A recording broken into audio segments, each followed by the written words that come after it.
vamos a hablar con Carolina Cáceres, que es la representante de una institución que brega por justamente el derecho de las licenciadas, la Asociación de Licenciados de Enfermería. Licenciadas y Carolina, ¿estás licenciados, ahí? porque no se excluya, doctora. Los hombres también hacen de enfermeros, Hola, ¿qué tal? ¿Ahí me escuchan? Carolina, Sí, ¿qué tal? Buenas tardes. Buenas tardes, un gusto. bueno, Carolina, vos sos justamente de este gremio de las enfermeras, de las licenciadas. ¿Nos contás un poquito cuál es el objetivo de la convocatoria del lunes? Bueno, bien, en principio por ahí aclarar que la convocatoria no surge porque se hayan convocado la policía, si bien es un condimento que alimenta también, digamos, ver que definan cuáles son los esenciales, los que realmente consideran esenciales, porque es a quienes le dieron respuesta y eso indigna como Sí. indigna que percibamos un bono que vale la mitad que es lo que vale el bono del resto de profesionales de la salud, y eso también es un insulto para la enfermería porque es que valemos la mitad nosotras, básicamente lo que nos están diciendo. Pero aparte de que esos son como condimentos que tienden a maximizar tal vez la marcha, en realidad no es la primera acción que venimos teniendo ni en lo que va del año ni en estos últimos años. ¿Sí? Ya viene de largo y con una marcha contundente o muy masiva el 21 de noviembre del 2018, pero con marchas que se han continuado a lo largo del tiempo y con distintas acciones, ¿no?, de visibilización de la temática, porque es un tema que nos preocupa hace bastante, lo mismo que proyectos de ley para el pase a la carrera hay incluso antes de que existiera la 6035, o sea, incluso antes, y se han llegado a comisión de salud, proyectos, estoy hablando, no sé, de Alejandro Godart ha presentado proyectos cuando fue legislador en la ciudad de Buenos Aires, entre otros, entre muchos otros. Pero digo, Sí, antes de la venimos viendo que hay distintos trabajos hechos por ustedes, como decíamos, desde la ley 298, que data del año 1999, o sea que no es poco el tiempo que han venido ustedes intentando tener un reconocimiento. Exacto. Entonces, es un poco, en realidad, cuando se trata el tema de la 6035 y que genera esa movilización masiva, es porque la indignación llega al punto de que las compañeras dejen de temer el ir a la calle, ¿no? Porque como, un poco ya hablaban, al estar el gremio mayoritario no acompañando la lucha, las compañeras y los compañeros temen movilizarse y solo lo hacen cuando llegan a un límite de agotamiento tal como el que tenemos ahora, ¿no? Que incluso en una situación de pandemia nos hace tomar la decisión no meditada, no es que no la hayamos meditado, no es que no la hayamos pensado, o sea, claramente estamos en contra de la apertura de los bares, de las plazas, de toda esta apertura que se está haciendo en la ciudad, de estas ideas, que vemos que no son las correctas, pero de todas maneras decidimos marchar, obviamente con todos los recaudos, ¿sí? Primero porque sabemos cómo cuidarnos y vamos a mantener las distancias y vamos a tener los cuidados necesarios, pero sobre todo porque una compañera lo decía bien, y tuvimos una asamblea para definir esta situación, y una compañera lo decía bien, o sea, el tema es que ya seguir trabajando en estas condiciones nos genera más riesgo a nosotras y a la salud pública en general que realizar una convocatoria masiva en un área abierta teniendo los recaudos necesarios, ¿entiende? Sí. O sea, Carolina, contanos cuántas horas es tu jornada de trabajo. 7 horas es mi jornada, pero depende de los servicios en que trabajemos, ninguna menor a 6, y algunas tienen jornada de 10 o 12 horas, depende del día, del horario, del servicio. Sí, yo hablaba esta semana con una enfermera que estuvo 10 horas en una noche que le tocó trabajar por la noche. Y las luego noches son siempre de 10 horas. Y luego se quedaba otras 10 horas más, o sea, hacía 20 horas seguidas, o sea, sin dormir, sin descansar, 20 horas seguidas. ¿Esto es bueno para el sistema? ¿Esto, el paciente está resguardado teniendo a su lado una enfermera que hace 20 horas que está sin descansar, sin dormir, sin nada? O sea, y cobrando 30.000 pesos por mes. No, claramente no. Y no es esa enfermera con la que vos hablaste el caso, digamos, un caso especial, sino que esa es la media entre todo el personal de enfermería. Sí, enfermería está a la cabeza del pluriempleo. Más allá de, digamos, a ver, con la discusión de género podemos discutir también el tema de la tarea del trabajo no pago, ¿no? De las tareas domiciliarias y demás, de cuidado de las familias. En el caso de las enfermeras, además, terminamos haciéndonos cargo de toda persona que se enferma en la familia, sea o no de la familia nuclear, y también de vecinos y vecinas que necesitan de nuestros cuidados como un favor personal. Pero digo, más allá de eso, de todo el trabajo no pago y invisibilizado, nosotras en general todas tienen mínimo 2 empleos. Te digo, vas a encontrar varios enfermeros y enfermeras que tienen incluso 3 empleos.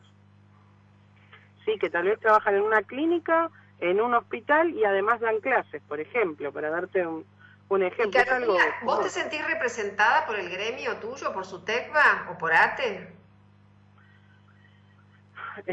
Es una pregunta difícil. A ver, SUTECBA ya lo ha dicho, ¿no? No están de acuerdo con esto del pase a la carrera.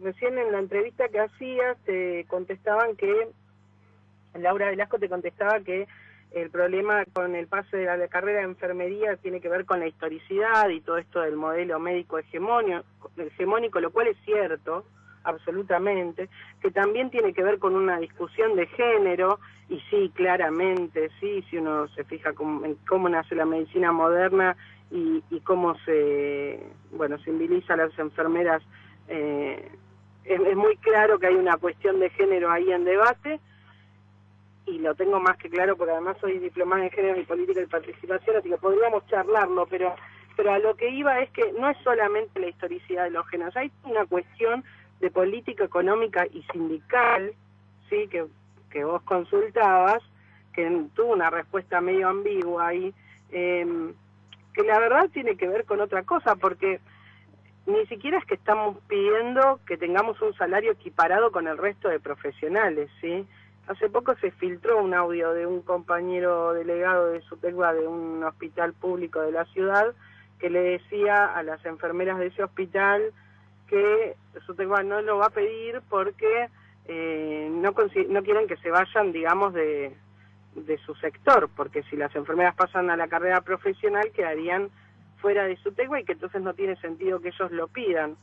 Y uno dice, bueno, al menos fue honesto, ¿no? Pero digo, aparte de que no quieren que salgamos de su sector, ¿por qué no pedir un igual salario con el resto de los profesionales de la salud? ¿Por qué conformarse con un salario que tiene un 40% de diferencia con el resto de profesionales? O sea, es absurdo. 35.000 pesos cobra una enfermera profesional. No tiene sentido. La diferencia salarial que hay con el resto de profesionales. No tiene sentido que le paguen un bono a los profesionales de la salud de 10.000 pesos y a nosotras de 5. Son cuestiones que ya escapan de la falta de reconocimiento a nivel profesional, sino de la falta de reconocimiento salarial. Ya Perdón, ¿puedo meter un bocadillo? Sí, sí. Me parece que aun cuando le subieran el 40%, no es demasiada plata, ¿no? No, porque claramente todo el equipo de salud estamos... A ver, no es solamente que las enfermeras tenemos problemas, todo el equipo de salud está en lucha, en proceso de lucha. La jornada del 10 de septiembre que decía recién, no es la única jornada que hemos hecho en estos tiempos, sí, el mes anterior hubo otra, y estamos armando acciones y generando acciones, porque todo el equipo de salud está con salarios congelados, con mucho agotamiento y estrés también ligado a la falta de acceso a licencias. Nos suspendieron a nosotros y nosotras todo tipo de licencia. Vos pensás que quienes tenemos menores a cargo, aunque seamos únicos cuidadores, no tenemos acceso a licencias. Es una locura, o sea, nos obligan a a descuidar a nuestras familias a un punto realmente peligroso. Están quedando los menores a cargo de sus hermanos adolescentes y ese tipo de cosas. O sea, la verdad que es un desastre. Aparte de eso... Carolina, ¿vos tenés idea del número? ¿Vos tenés idea del número de enfermeras o enfermeros que hay en el ámbito de la Ciudad de Buenos Aires, por ejemplo? Más o menos.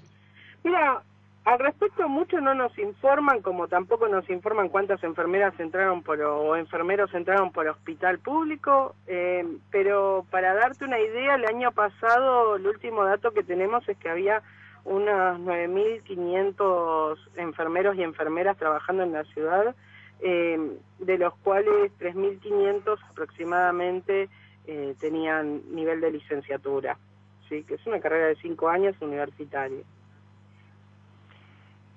Además tenemos compañeras y compañeros con especialidad, con máster, con doctorado, ¿sí? No es que...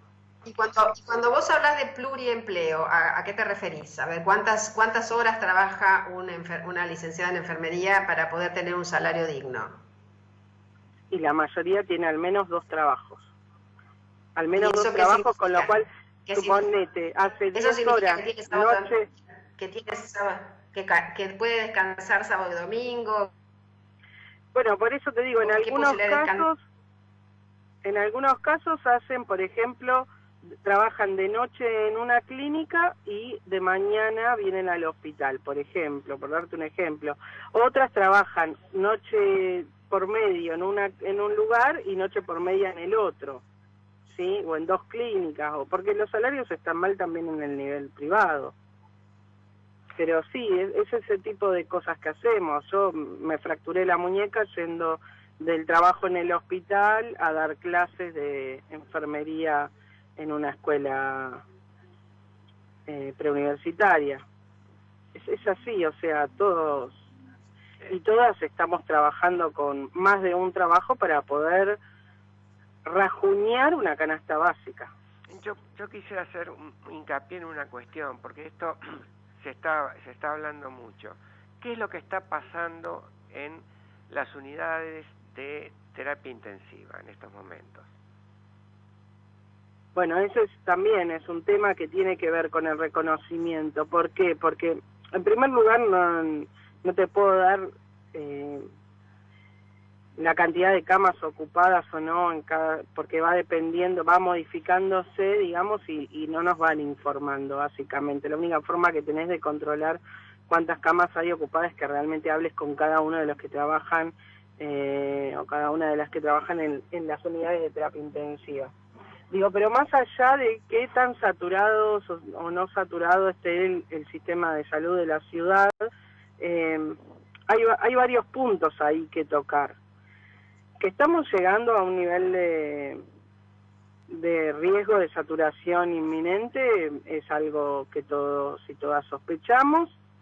El otro punto es que no se han tocado, digamos, la capacidad de camas de internación de terapia intensiva de las instituciones privadas, que era algo que se había comentado al inicio de la pandemia, que hubiera tenido absoluto sentido, pero no hay ningún control desde el Estado de las camas de las unidades de terapia intensiva privadas, que son la mayor parte de la cantidad de camas que hay en la ciudad de Buenos Aires, por cierto. Pero además está el tema de la escasez de personal, que es una de las demandas que nosotros estamos haciendo. Nosotros no solo reclamamos la inclusión a la carrera profesional y un salario digno. Lo que estamos reclamando también es la incorporación de personal y en condiciones, ¿no? Porque ya había falta de personal antes de que iniciara la pandemia y los ingresos han sido a cuentagotas, con contratos temporales absolutamente precarios, incluso con contratos a través de monotributo, que es algo que la ciudad ya viene haciendo hace rato con el equipo de salud, de contratar equipo de salud a través de monotributo, o sea, un contrato de trabajador encubierto, digamos, ¿no? Porque en realidad es un asalariado. lo que llamaríamos contratos basura, ¿no? Exacto, contratos basuras en condiciones muy precarias, y bueno, ese es el tipo de contrato que tenemos, que tampoco ha ingresado suficiente gente como para que pudiéramos tener en los hospitales y en los distintos centros de salud, por ejemplo, un sistema de cortes, que ya desde el inicio de la pandemia lo estamos pidiendo, y no hemos sido escuchados por el gobierno, digamos. Un sistema que permita que quienes trabajan en un periodo de tiempo no se crucen con los que trabajan en otro periodo de tiempo, tener por la posibilidad de tener licencias de descanso y demás, porque hoy en día estamos trabajando siempre, como siempre, con el mínimo de personal posible. Entonces, si se enferma tu compañera o tu compañero, hay que ver cómo te las arreglas, y te tenés que hacer todo tu trabajo más el de tu compañero o compañero, porque no hay quien cubra licencias, no hay quien cubra nada, el aislamiento de una compañera o un compañero. ¿Y a ustedes les pagan horas extras cuando trabajan de noche o cuando trabajan sábados o domingos? Bueno, ese es otro tema. A nosotras no nos pagan horas extras, no se llaman horas extras, se llaman horas módulo. Y uno dice, ¿qué importa que se llamen módulo o hora extra? Bueno, importa, porque la hora extra tiene un valor ya catalogado, si no te pueden pagar menos de tanto porcentaje de las horas normales, digamos, de las horas laborales. En cambio, a través de las horas módulo, lo que pagan son módulos, y un módulo no es una hora, ni son dos, ni son tres. Un módulo vale lo que diga el distinto, no sé, quien dirija el hospital o quien dirija las enfermeras del hospital y a los enfermeros. Las horas módulo valen, o sea, a ver, para explicarme correctamente, me enrosco con cómo explicárselo porque es un tema enroscado. Nosotros por módulo podemos hacer hasta 20 módulos por mes, ¿sí? Sí. Esos 20 módulos tienen un valor en mano de unos 8.000 y pico de pesos, o sea, no llega a 10.000. Esas horas módulo van a depender del servicio, van a depender de montones de cuestiones. ¿Cuántos módulos nos dan por habernos quedado un día, por ejemplo? Por ahí, yo me quedo esta tarde y me dan 2 módulos, pero tal vez, bueno, depende de la situación, te dan menos o te dan más, ¿sí? Pero todo lo que puedes sumar son 20, y los 20 son 8.000 pesos. En general, claro, 20 módulos serían de 10 guardias más o menos que tenés que hacer extra. 8.000 pesos. Bueno, claro. Caro, la verdad que lo de ustedes es una tarea muy ingrata y muy poco reconocida. Bueno, no sé si ingrata respecto del no reconocimiento, ¿no? Así que bueno, un gusto haber charlado contigo, esperemos que el lunes tengan éxito en la convocatoria. Ya tenés ahí el contacto con la legisladora Velasco, que se mostró muy permeable a recibirlas. Así que bueno, luego te llamo para que nos cuentes cómo les fue, qué resultó, y contá con nosotros para difundir la necesidad de la incorporación de la licenciatura a la ley 6035. Dale, te agradezco muchísimo esta oportunidad de poder charlar con ustedes y de poder contar esta situación. El 21 vamos a estar a las 9 de la mañana en el Obelisco para hacer una conferencia de prensa, y a las 10 de la mañana marcharemos con el resto de enfermeras y enfermeros de otras jurisdicciones, sí, porque hay varias jurisdicciones que llaman a la movilización. Desde el Obelisco al Obelisco 9 horas. Congreso. Suerte, hasta luego. Bueno, muchísimas gracias. Esperemos poder ser escuchadas y atendidas de una vez. Muchas gracias. Gracias, hasta luego. Adiós. Gracias. Bueno, Mario, parece que hay una tarea bastante ardua por delante respecto de